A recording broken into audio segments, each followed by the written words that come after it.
వాడు దేవుడే మానవుడిగా వచ్చినవాడు. రోమపత్రిక 9వ అధ్యాయం 5వ వచనం రాయబడింది. ఒకసారి చూడండి, రోమిలకు రాసిన పత్రిక 9వ అధ్యాయం 5వ వచనం. పితరులు వీరివారు అనగా ఇజ్రాయేలీలు వీరివారు శరీరమును బట్టి క్రీస్తు ఆ ఇజ్రాయేలీల్లో పుట్టెను.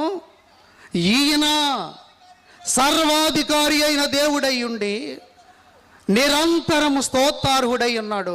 సర్వాధికారి అయిన దేవుడైన యేసుక్రీస్తు వారు మానవాకార శరీరముతో ఈ భూమి మీదకు వచ్చి అవిధేయత వలన పాపులుగా మారిపోయిన మానవుల మధ్యకు శరీరుడిగా వచ్చి పాప శరీరాకారాన్ని ధరించి విధేయత చూపించాడే.